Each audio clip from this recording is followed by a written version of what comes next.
Start. व्यवहार में महत्वपूर्ण संवैधानिक विवादों की सुनवाई में 5 से अधिक न्यायाधीश होते हैं। विराम।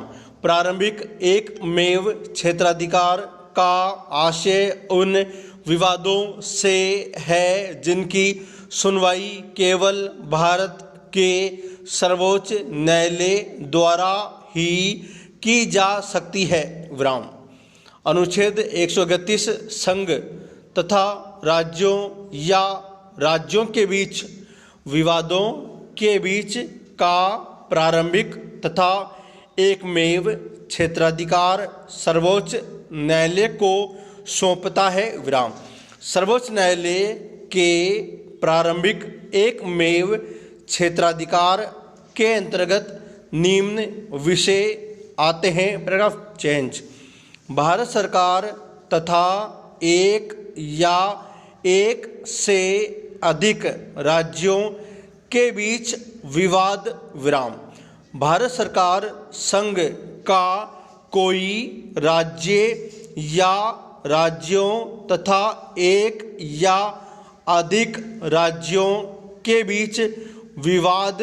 विराम। 2 या 2 से अधिक राज्यों के बीच संवैधानिक विषयों के संबंध में उत्पन्न कोई विवाद। विराम।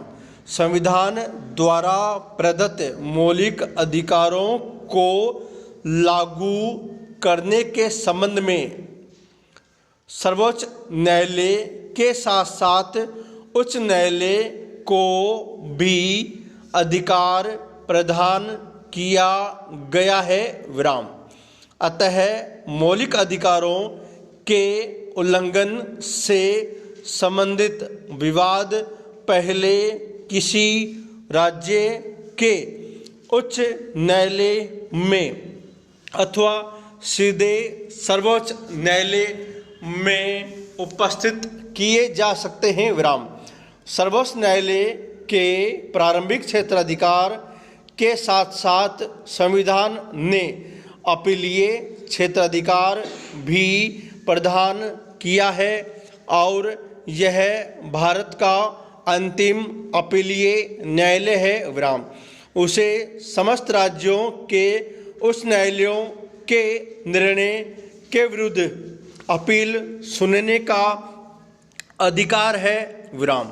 सर्वोच्च न्यायालय के अपीलीय क्षेत्राधिकार को 4 वर्गों में विभाजित किया जा सकता है।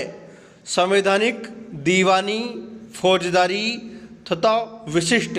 विराम। अनुच्छेद 129 सर्वोच्च न्यायालय को अभिलेख न्यायालय का स्थान प्रदान करता है। विराम। अभिलेख न्यायालय के 2 आशय हैं।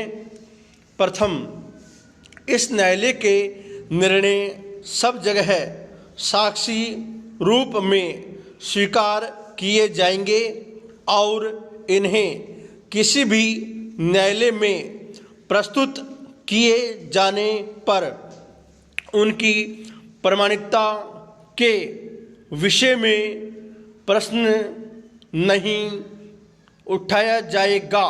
विराम।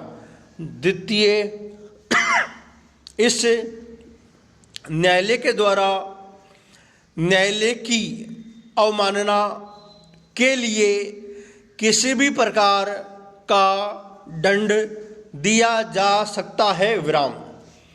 भारत का सर्वोच्च न्यायालय नागरिकों के मौलिक अधिकारों का रक्षक है। विराम। अनुच्छेद 22 सर्वोच्च न्यायालय को विशेष रूप से उत्तरदायी ठहराता है कि वह मौलिक अधिकारों को लागू करने के लिए आवश्यक कार्रवाई करे। विराम। न्यायालय मौलिक अधिकारों की रक्षा के लिए बंदी, प्रत्यक्षीकरण, परमादेश, प्रतिषेध अधिकार और प्रेषण के लेख जारी कर सकता है। विराम। किसी व्यक्ति के अधिकारों का हनन होने पर वह सीधे सर्वोच्च न्यायालय की शरण ले सकता है। विराम।